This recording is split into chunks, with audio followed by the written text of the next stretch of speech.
Hey all, welcome to episode 1 of the Stop Talking About Fat Loss podcast. My name is Erin and I am here with my team, Sarah and Chris. Hey guys. What's up?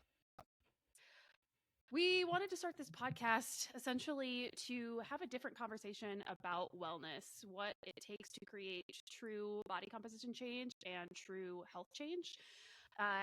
There's a lot of noise in the space about constantly seeking fat loss, but we know as a team that it isn't necessarily the main component to reaching our goals. So it's something that we do within our community, and it's something that we really think is important to share with a broader audience. So that's why we are jumping in to the podcast space to help hopefully share some information on how we can not only look badass but also feel badass at the same time. Love it. We love Does that that. sound right? Yeah. Yeah. Oh yeah. I love that you just got a simultaneous yes, badassery. That's how it feels. So I think the most important thing, and I'd like you guys to weigh in here on what to expect from this podcast, is definitely we are going to be talking about how to create body composition change, but we want to be a different resource in the space that will help people to understand how to not only get to the body composition that they want, but also feel good while doing it and live their lives. All three of us have dynamic lives. We have hobbies and things that we want to do that are outside and inside of the wellness space that we are able to kind of balance. And I think I can speak for all three of us when I say that we had previously tried all of those unsustainable methods to fat loss. Nothing ever worked for us. And now we are here sharing our story on the other end of it, also like being able to have a cocktail on the weekends, being able to have that burger that we want, but also feel comfortable within our body composition. Does that sound like your guys' story as well? Oh my Yeah. God, absolutely. Absolutely. I think we all do this thing where, okay, and I think it's perpetuated. I mean, through many things we can talk about society's effect on this or whichever, but at the base of it, we all go, okay, I'd like to lose weight. That means I need to eat less. Like that's just been hammered into us, and I need to work out more. And as we know, there is no like blanket one size fits all, eat less, work out more. That's not really helpful advice from someone who's, generally pretty active, but they don't understand why they're continuing to put on weight, or the people who, have a really good idea of what healthy food looks like and they eat generally pretty healthy, but then again the scale just continues to go up. So as we know, all of these blanket terms, everything that we see, it's not going to work for us because we're also immensely different. And I think it's really an important conversation to have, as we open up this podcast, and why we want to have just deeper conversations about it, because there is no one answer within the space. Us giving that type of advice isn't helpful to anyone. So, what's cool about, I think, us starting this is that as a team, we've all experienced, like, while we all experience the same kind of end result, the way that we got there and the way that we will maintain it is all immensely so different. While it's all like based around the same concepts, we're going to talk about all the different ways that we land in it. Like the way that I cook is different from the way that Chris cooks, and Chris cooks, the different from Erin. All of our movement is different. Like I'm cardio queen. Like I'll never put down cardio. But I've made that work for me. And what people need to understand is that it's not required to be healthy in your space. That's just how I like to be healthy. And so we're going to have a lot of really cool conversations, I think, about what health and wellness can look like. And it's not miserable. I like, if I could like aim for anything with this space and like with this platform, is to be like, hi, if you're trying to get healthy and you hate it, there's a better way, like just a way better way out there. Yeah.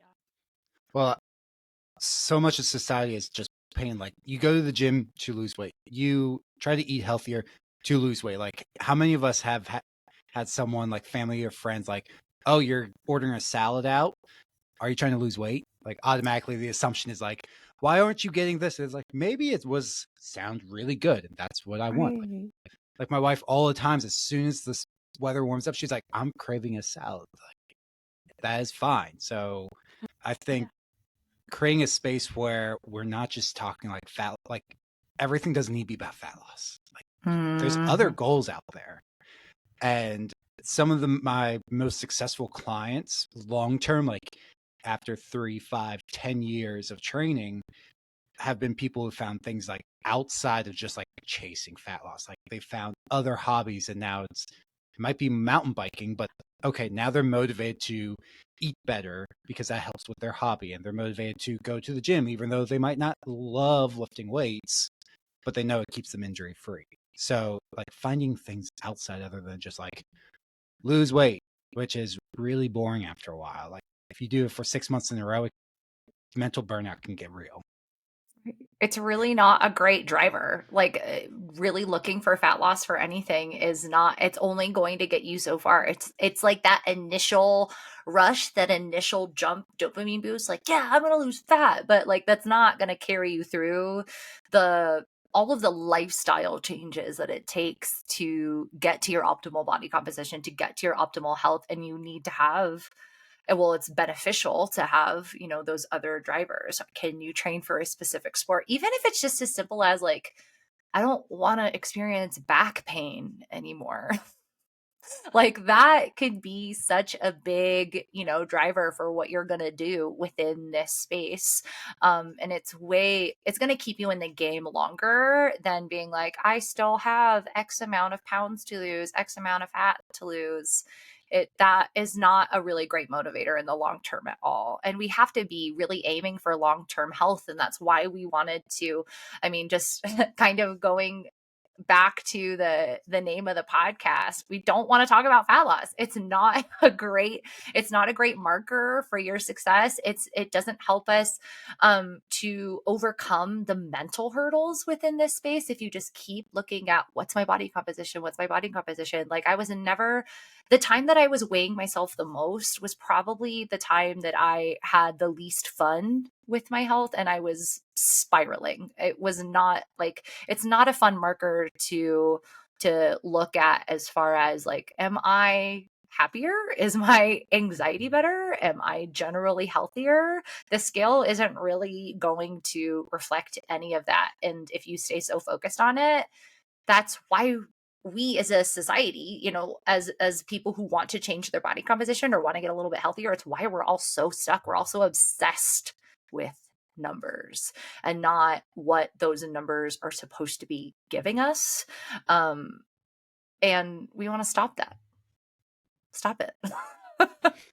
Yeah, and I Simple, don't right? know if like I mean, I'm gonna like kind of challenge you on stop it, instead like just reframe the conversation and have Absolutely. people understand that there's more to this. And I think for me, as soon as I learned how great eating was and how great feeling strong was and how great movement was with food, I realized that like one, my body was changing. I was losing body fat at the same time, but I also felt better and I liked what I was doing better. It wasn't dragging my ass to the gym and hating every minute of it because I thought I had to be there, and then immediately like getting on the scale. I was in Jamaica for Christmas and I watched a bunch of women do a workout in the resort gym and then get on the scale, and it was like, what are you even doing? Like one workout is not going to lead directly to the goal you want, but also we're at an all-inclusive resort where there's like free flowing alcohol and tons of food available at all times.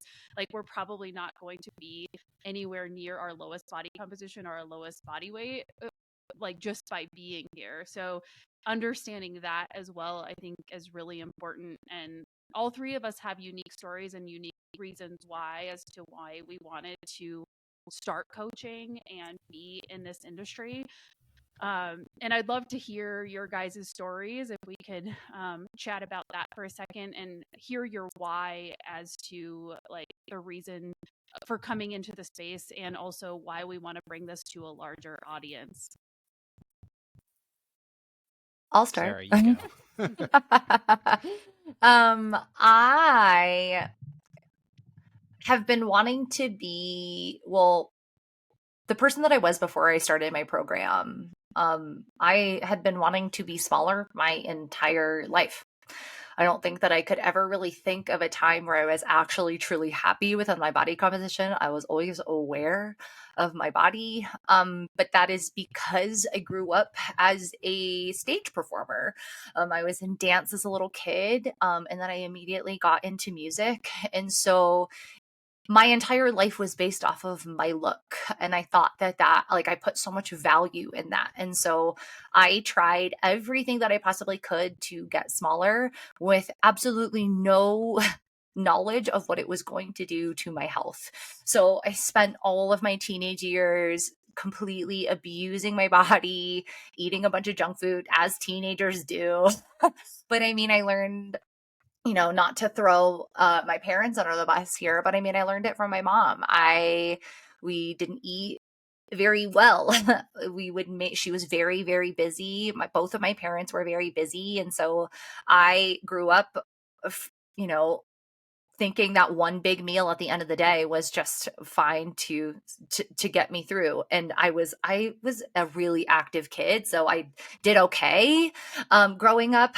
Played volleyball, dance, musical theater, all those things. But then when I got to college, it became glaringly obvious that I had no idea how to eat, no idea how to move, and I gained 50 pounds over the course of my freshman year of college.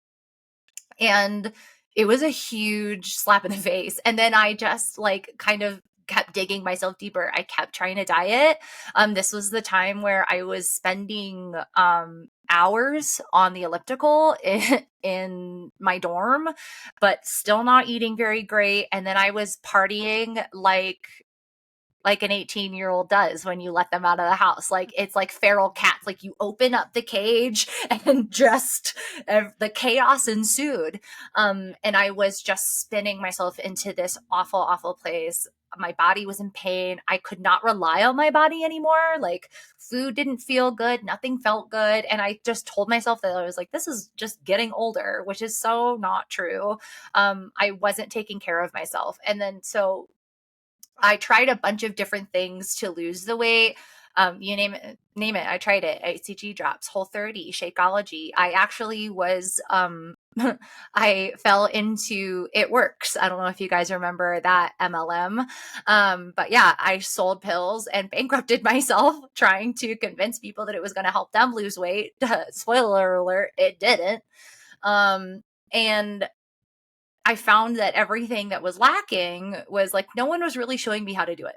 Even when I started to lift weights and look at, people who compete in bikini competitions and stuff, they would just send you macros.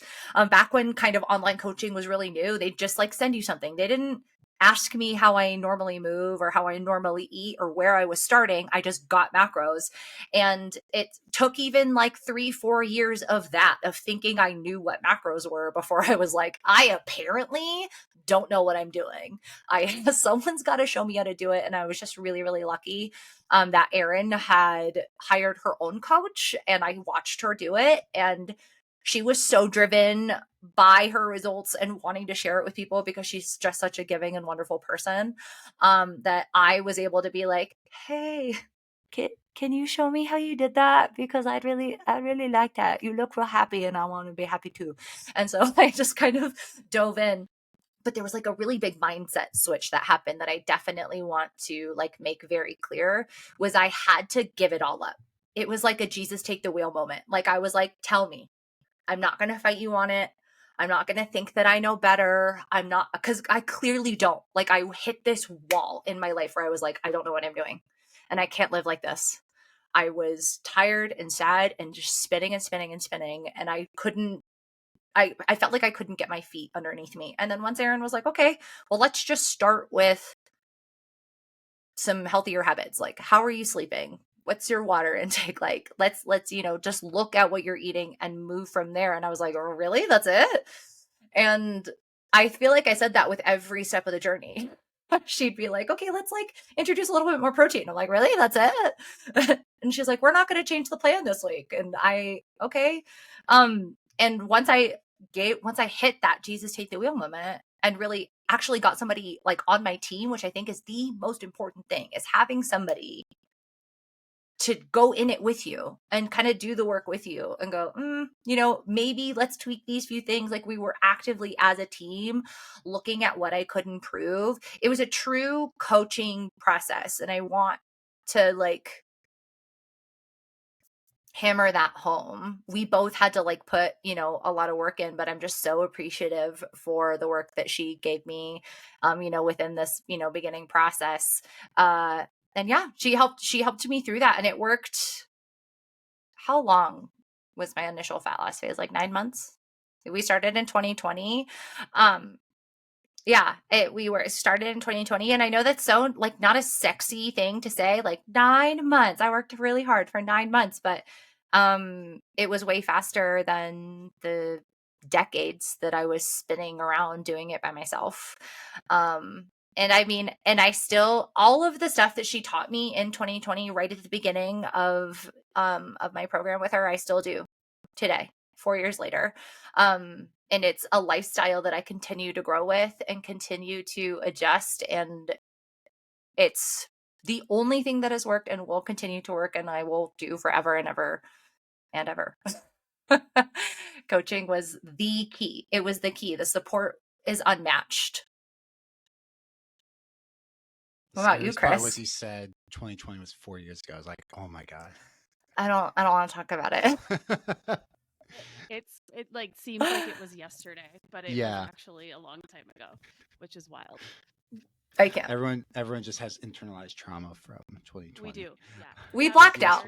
Yeah. We are unresolved, all of us. It was the largest drunk blackout ever. Those 9 months exactly. A collective forgetting. Yes. Yeah. So my story is the opposite of Sarah's. I started out as like a super skinny teenager. I was a cross country and long distance track runner in high school. And yeah, I was like really, really skinny. So my teenage brain logic was, and I was socially awkward, like very low self-esteem, socially awkward. Didn't have a girlfriend ever. So my brain was lift weights, get bigger, get girlfriend, right? 6-pack, get girlfriend, right? Because being socially awkward and muscles does that, right? So that didn't work. But what it did do was I started to like get more confidence because you were getting those achievements. Like all of a sudden, like I could bench 135, I could squat 135, I could move up 185. Like you're getting these achievements, and that helped build up my confidence. And then I was seeing, for me, the scale go up because I was trying to put on muscle mass. And I just became obsessive with it. So I was really always into the sciences, but I wasn't sure what I wanted to get into with college. And then as I was like going down a rabbit hole with lifting and trying to like go into bodybuilding, discovered exercise sciences degree. So I went to Bloomsburg University for exercise science. While there, they didn't have a strength coach for really anyone except the football team. So I actually had the opportunity to work with the women's basketball team at a D2 college as the strength coach as a student, which was an awesome opportunity. I went to Bucknell University for a strength conditioning internship and learned a lot about more like training for athletics, because my background was bodybuilding. I competed in men's physique for a few years.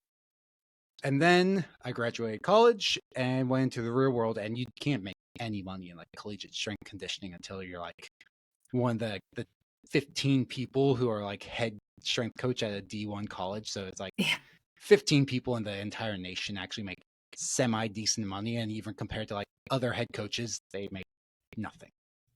So went to the personal training side, and basically all like the sciencey stuff, all the stuff with athletics goes out the window as soon as you start dealing with like real people. So I got like slapped in the face with like, I know how to get you results. And then people were like, yeah, I'm not doing that. Kind of like send out the macros. Here's the perfect diet. Yeah, I'm not doing that. What? So my early like personal training days, like the first couple years, was just like figuring out like more like psychology and working with people with different experiences, where I was a young 20 something and they're 30, 40, 50 with kids, and they have a career where they're not as active and they're trying to get back into things, have to unravel all their like history with food, because most people's food relationship is terrible. And so it's just like peeling back layers with people and go much slower than like, here's the perfect plan for you. You follow this, you will get results. And you will, as long as you follow it, which nobody's going to follow a plan 100% unless you're like a bikini competitor or you're competing in bodybuilding. Like you're not sticking, and even then they're sticking to with it for a short amount of time, and then we're not going to talk about what happens after that show because it's awful. It's real bad. So yeah, I worked as a personal trainer in person for 9 years before going online. So yeah, I guess I've been coaching people for 12. That sounds about right now. 12 years. So yeah, I went online because now I am a dad, and now I understand a little bit more of what parents talk about. Where it's like, I used to look at the schedule like, you have all this time. Like, no, you're just like mentally burnt out at the end of the day or early in the morning after the kids leave. Like, it's a little bit different. So yeah, I get to understand that a little bit better and help people going through those things where I'm like, okay, well, do you need to relax for a full hour? Or do you really just need 20 minutes after the kids go to bed, and then you can go on your walking pad or go and meal prep something? You don't need necessarily a full hour to decompress. But that's my story. Love it. So it turns out you did get a girlfriend. I did, yeah. I've been with Spoiler my wife. alert. It worked. It worked, and my wife and I are. Is this year 8 we're going on together? Something like that. 2 babies. Cuties. Yep. 2 cute babies.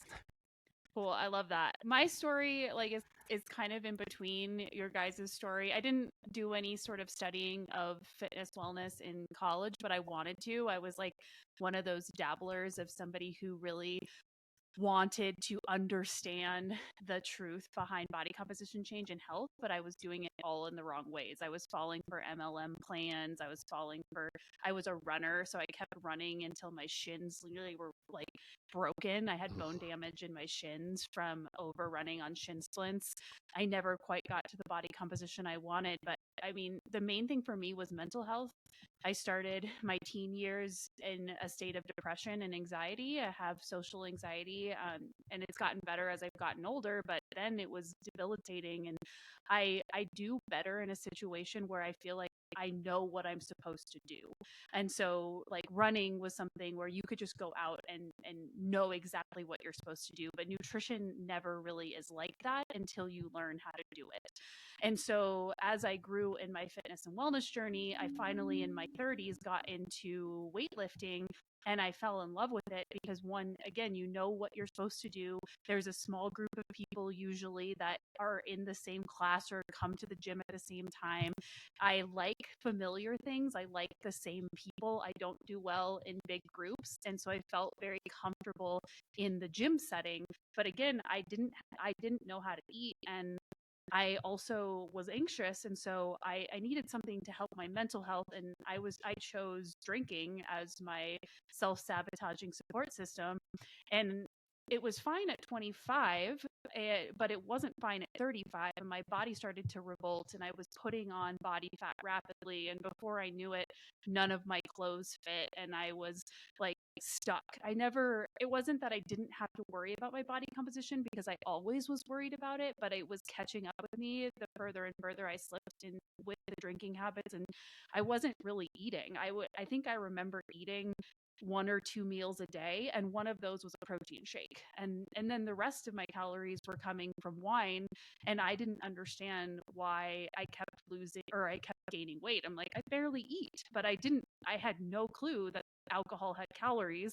Of course, like when you think about it, you know that they do, but I needed to remove that from my mind in order to like help with my anxiety and help with like just my essentially like me being in denial of poor habits.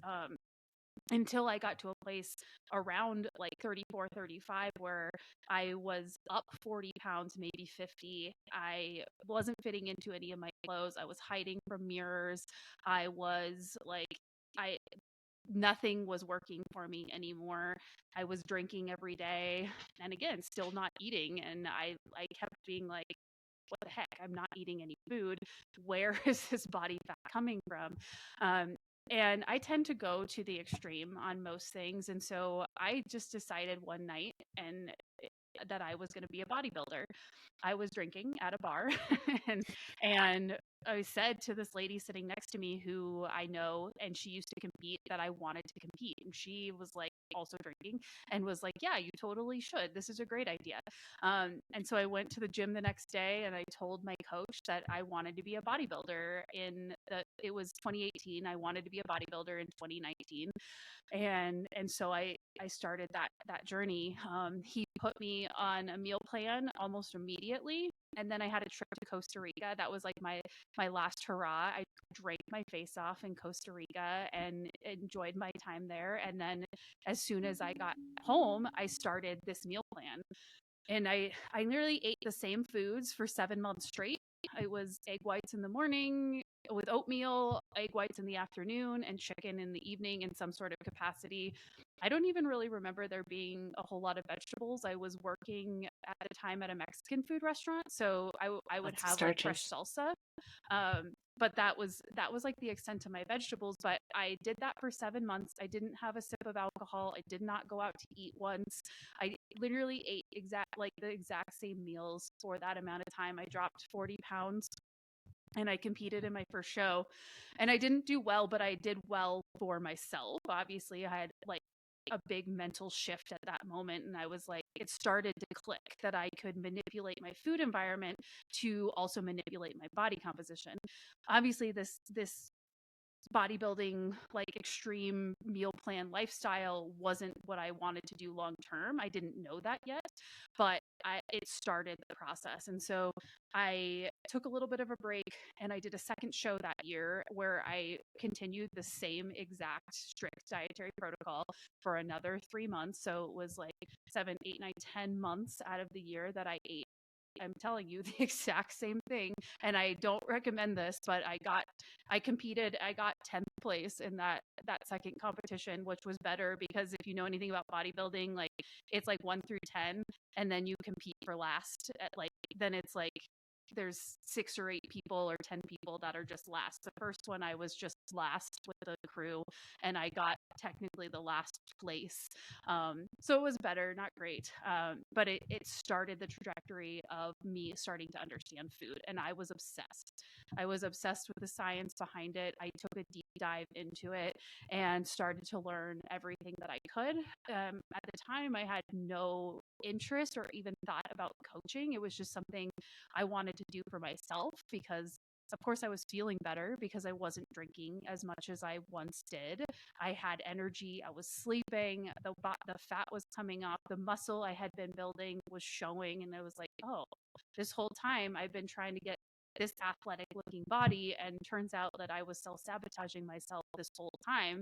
I would blame hormones, I would blame metabolism, I'd blame all these things, but I didn't really look at my food environment, my protein, my fiber, and especially the consumption of alcohol that I was taking in. So I took that time to make sure that I had a different relationship with food and alcohol, and I just kept learning.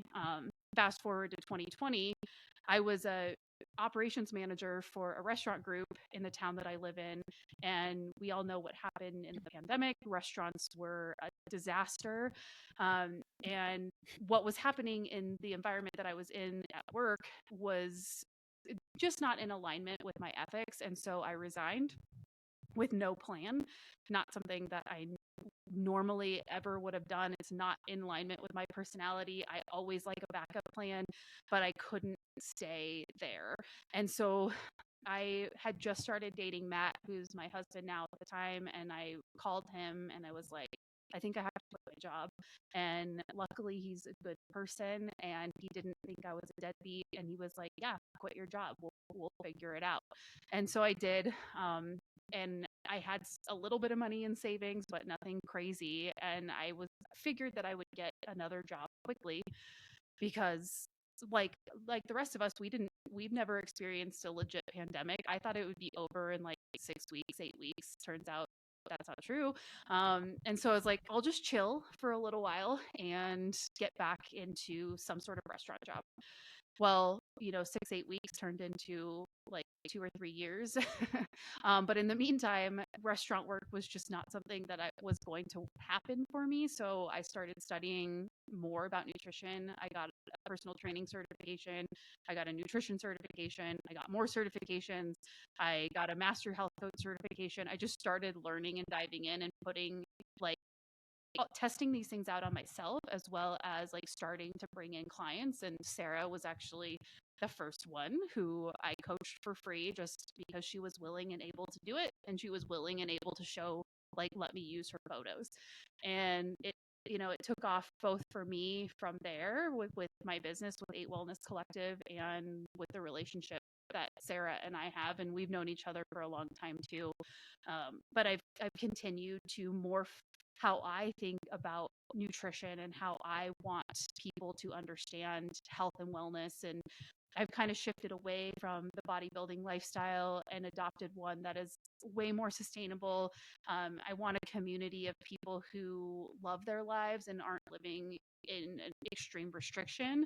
And I have a lot of admiration for the bodybuilding community. It's just like I want to have a margarita when I want to, and I don't want to be in a prep for 6, 8 months out of the year and not be able to do that. And so that's kind of where I found my place in the space, and that's kind of where we've landed with 8 Wellness Collective, is like people who want to look good. And I think that's a thing that we should talk about too, is there's this like weird like haze around just being like, hey, yeah, I actually want to look better. Like, we're supposed to love our bodies. And yes, I think we can teach you to love the shape that you're in and the form that you're in and feel really good, but also at the same time have a goal of looking differently, but also doing it in a sustainable capacity that like lets you live your life, go on business trips, go on vacations, and not feel like you're going to like ruin all your progress. And so that's my biggest goal through this process and through this communication source, is helping people to find their niche. Maybe like it doesn't have to be the extreme bodybuilding side, and if it is, cool, like that's great. But for me, I like a little bit of both. I want to look like I work out, but I also want to eat pizza on Friday nights. And we know that that's Yes. possible. Yeah.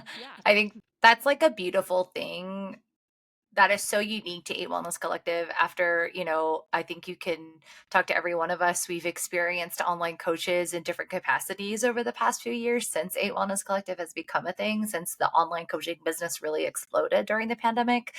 And it is very, very important to us that we talk through these more complicated matters when it comes to your health and wellness, from the standpoint of, we know what it's like to be in your shoes. I know what I needed during this time was like, I didn't need another restrictive plan.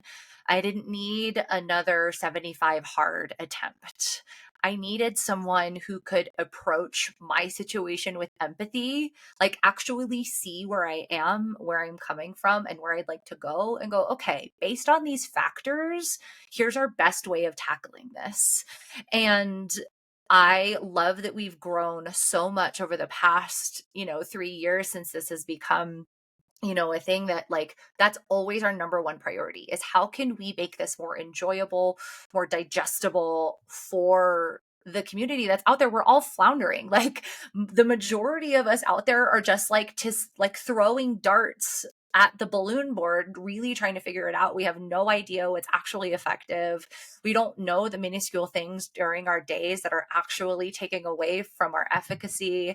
And it's like, we need someone to go in there as like, a support system, hold your hand through it and be like, okay, let's go through this together. It's such a complicated thing. And we will always, number one, throughout the podcast, throughout our coaching, whether you're on our client list or not, that we're going to come from that place. I never want to forget that person that I was, because like I love them enough to continue what I'm doing now. to be where I'm at forever, and always be, empathetic towards that person. Cause I think people get scared of online coaches because there's like this weird intensity around it where people are like, you got to be going out there and grinding every day, blah, blah, blah. And I'm like, I want to eat a donut and like, maybe I'll go lift weights later. Like, I need you to chill. Meet me where I am. A lot of people just think it's like David Goggins yelling at them all the time. All the time. Just but like in their face, like, Joe. No, Like they're I've had out so there. many people. I had one person I was on a call with, and she's like, "Yeah, I had an online coach that I didn't pack anything. I forgot to pack a snack. I had to have a snack at like 3:30 p.m. sharp every day for whatever reason, which is not something I would any of us would ever recommend. But she went and she got roasted almonds. It was the healthiest thing in the snack machine. So the coach, instead of celebrating, like, hey, like you made the best decision you could, rated her, say like, you should have had raw almonds. What? Who does that help? What exactly? I'm like, why? I'm like, it wasn't even an option.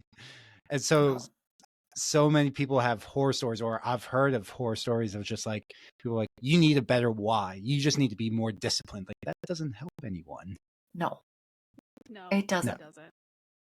And we need like real life solutions to the problems that we like. She forgot her snack, and so she picked something that instead of getting a Snickers bar, she got almonds, which is really great.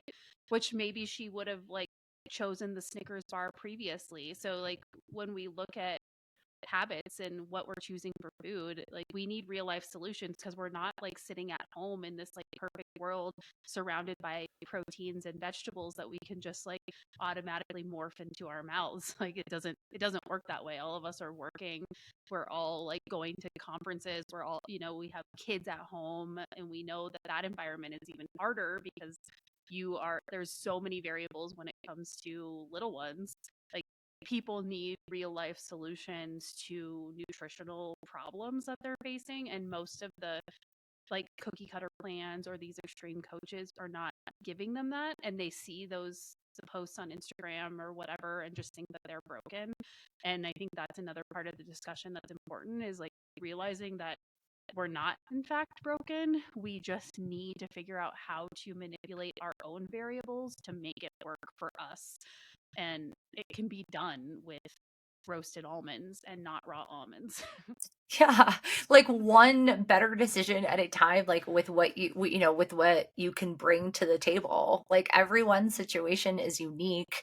And like I think something that was really important that you talked about in your story, Erin, was you were like, I just really had to understand why I was eating and drinking the way that I was, or why I was moving the way that I was. Like, I mean, for my instance, like, being in college, I was definitely like stuck in a depression, being away from home, being away from my friends, like spinning into this place where I didn't know who I was, and I was getting more and more uncomfortable with my body. And so I turned to partying and socializing in that capacity, because I don't know if you've ever met a theater kid in your life, but gosh, they can put it away.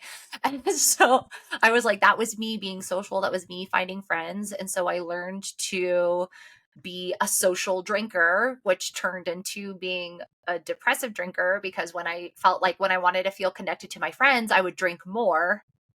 That like, I needed to understand why I was doing that. And then I was also just like making poor food decisions. I would do the classic skip breakfast, eat a small salad for lunch, eat an entire Chipotle burrito and a bag of chips and guacamole for dinner.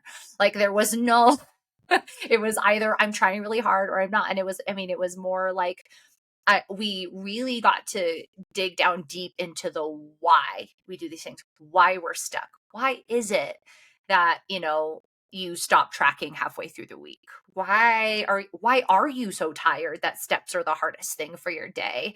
And we can't really get to the bottom of those things until we have somebody just a little bit more experienced, a little bit more educated, just looking at it with us. And I think that it's like such a cool thing to look at the coaching, especially with 8 Wellness Collective, as this is not a It's not a recipe book. Like, it's not like, and now do 100 squats and you will lose 4 pounds. Like, it's never going to work like that. Like, we have to live in it, and figure out the why week to week, every week, because it's going to change constantly. But the one constant would be that we're here to support you.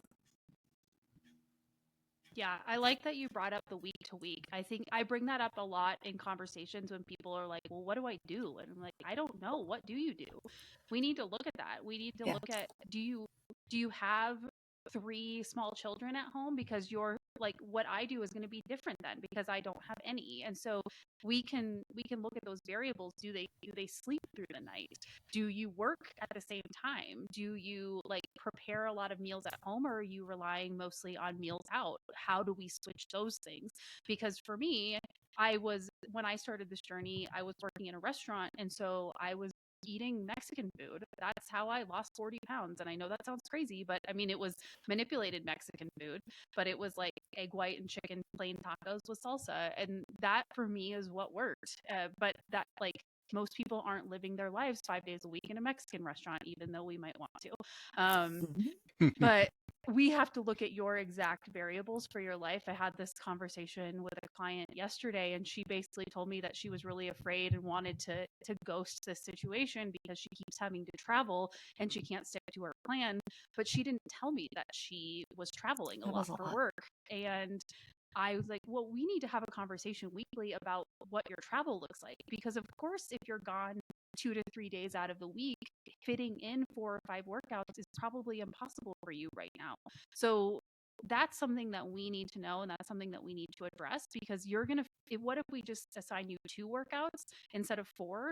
And if you get 3 in, you're going to feel like you're over accomplished, as opposed to doing 2 when you are assigned 4, and then you feel like you only hit 50%. So it's those changes and those variables that are really important to each individual person that I think people don't really understand about coaching or a weight loss plan or a building muscle plan. Like, you can Google templates all you want, but none of us are sticking to those because they don't account for our lifestyle. Truly. I think that goes back to like the pre-2020, where mostly online coaching was competitors. It was bodybuilders, physique athletes, bikini athletes. That was the majority of online coaching. And it was just like, if you signed up with them, you just got a plan. It was just follow this. Yeah. You follow this, you get to your destination. Versus real coaching, I view it kind of like if you're like going out on a hike, if you just present someone with a plan, it's like, just hike in that general direction over there, you'll get to your destination. Like, see the mountaintop over there, just walk in that general direction, you'll get there. It's like, some people will, a lot of people aren't even going to start, and then a lot of people are going to get lost along the way. Versus real coaching's like what Erin said, like, the coach is there like as a map, like, okay, go to here, and then you're going to go to here. Oh, we get to your destination. It might seem slower because you might be like, well, that's away from the mountaintops over there. That's where we're trying to get. It's like, no. We need to do these things first and address this stuff. Oh, magically, after a little while, we got to where we wanted to go. Versus just like, yeah, just walk in a straight line. I don't care that there's a massive ditch halfway through that you're going to fall down. Yeah, just go that way. Like, that's how I always view coaching. It's kind of like a map to guide you. And there's no like one, like, I can't present one plan to everybody and that's going to work. On paper, it will work. It will work. But real world outside of a lab, it doesn't work. Someone works 15 hours. Someone works 2 doubles as a nurse with 2 kids at home. Somebody's a single mom and working a 9 to 5. Like, all these different variables need to be accounted for when you're trying to have, create success for the client. All right. Yeah. And it's wild that we even think that we can treat our bodies like a template, like all of knowing how different we all are, and our goals are all different too. Like, if you don't have the goals of a bodybuilding athlete, and you shouldn't, unless that your goal is to be on stage, then you shouldn't follow a bodybuilding plan. I hear that a lot. Is people are like, oh, I'm just going to do this like fit bikini competitor diet, and was like, cool, you're gonna eat tilapia until you vomit, and then you're gonna stop and quit. You're gonna do it again. hate it. You're It's gonna really absolutely hate it Tilapia and asparagus, 6 meals a Yeah. day. all Yeah. of the time. With your salt-free lemon dill seasoning. exactly. No oil. Like Bad memories. cooked in nothing, cooked in Yeah. water. 3 of those meals, you get a little bit of white rice with it. Just the tiniest bit. Just, I think it's so gross. I'm just like thinking about it now. I'm like, no, thank you. But I think another part, you touched on this just a second ago, but it was like, yeah, we talk about everything like our schedules being perfect to fit this all in, and then when your schedule actually comes in, it feels like you get hit with the steam train. But I think another important variable that I think that 8 Wellness Collective really excels at navigating are the emotional variables. Like, so many times I get to the end of the week, I'm like, okay, we made a plan, what happened? And, a client can go through something like a breakup, or they got a call and received really bad news from a distant family member. And that, you guys, that affects your fitness. It affects your week. It affects your ability to show up.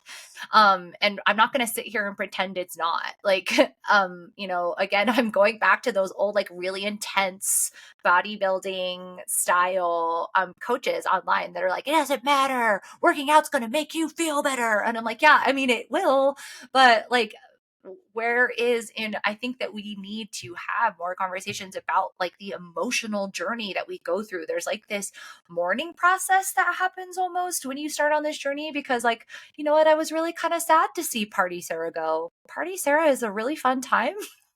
She was sad and didn't like her body composition, but she had a lot of fun. And I don't see a lot of those friends anymore, which is a hard thing.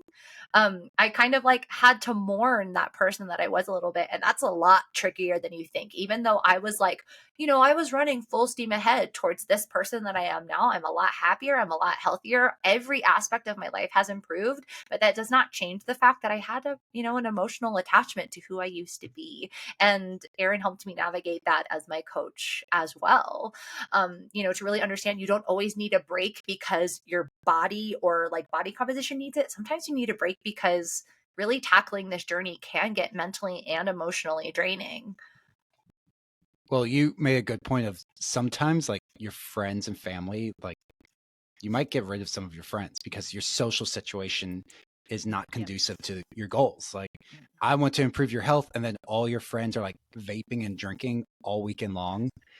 And it can be really tough. I had a client last summer where they party like teenagers. They're in like their 40s and 50s, but they party like teenagers all summer in Canada. Oh And man. every single weekend from like Thursday through Monday, they're just like drinking nonstop, starting like after coffee in the morning. Like, so I had to help her navigate that. The cool thing was, she actually spoke to all of them, and there were like a few other like women in the group that are like, actually, I don't like drinking this much. Can I like do the walks with you? And can we like do these other things? It's like, okay, great. But some of the other people, she's like, yeah, I kind of had to like stay away from them because they're just like too much peer pressure. Because sometimes people, like your friends, don't like to see you change. They're like, oh, old Sarah was so much, she partied so much more. She was so much more fun. She was so much more fun. Yeah. You're no She fun does anymore. 3 shots of tequila the second she walks in the room. Horrifying. Funny story is back, I actually had a few clients who got me so drunk that I can't drink tequila anymore. Ooh. Tequila is a no go for me unless you want Even... me to go right to the bathroom. Oh no. It is tastes delicious, but my stomach PTSD. Nope. Too That's many hilarious. Blackouts with that. You're spot on though. The friendship thing is real. Hard. The people who we surround ourselves with, and that's a hard truth that I definitely had to learn. And it wasn't that I like the people I was surrounding myself with were doing anything wrong, and they're still not doing anything wrong, but it wasn't conducive to the life that I wanted to live, and it wasn't healthy for me. And so I have distanced myself from a lot of the people because of the behaviors that I held. And that's, whether or not they're still in that environment is kind of key. And that's something I think is you do have a little bit of a mourning period over those relationships and setting firm boundaries where like maybe it's a friend that I used to drink a lot with, but instead we go out to breakfast instead of dinner because at dinner we are more inclined to have alcohol with a meal, and then what we used to do was go out after dinner and have more alcohol, and so that would lead me into temptation, or I'm in a position where like I'm watching people drink, which is also like I still do participate in drinking. It's just far, far less than I used to. And if I have, one or two at dinner, I'm done. Like I'm not going out to the bars afterwards anymore. And so it is, I think it's a thing that people don't realize and that isn't talked about enough is just that like the level of change in the people you surround yourself with is different. Oh, absolutely. Yeah. Well, and then you just enjoy it in a different capacity. Like I realized that I was drinking that much because I was so unhappy with my health and my environment. And so once I started to put my priority into actually fixing the reason why I was drinking so much, I didn't turn to it as much. Like I don't even think about how much I don't drink. I don't. I go many, many weeks without really touching alcohol, and I'm like, when's the last time I had something to drink? And I love this place. Like, and it's not that I don't like alcohol, and it's like I honestly I love it. I literally have an old fashioned tattooed on my body. I am like, there are, I thoroughly enjoy it. I was in the restaurant industry before this as well. I loved bartending, still love bartending. But the fact, like, I just love that I've landed, and that coaching has helped me build this weekly routine where I'm not relying on alcohol to get me through. I'm not running to it at the end of the day trying to escape my day-to-day life as fast as I possibly can. And so like it becomes easier and easier to make the healthy decision for me because I know how it makes me feel on the other end, and I just want everyone to feel this in control, to understand why it is that they have the habits that they do, understand how to slowly change them, and how to reintroduce them in a controllable capacity. It doesn't have to be all or nothing. It doesn't have to look like the way we did. We want to look at how you want to enjoy your life and figure out what that is, like what that perfect formula is. Another bonus to cutting out alcohol is it also takes, like, when you actually want to feel a good buzz, it takes way less. It's true.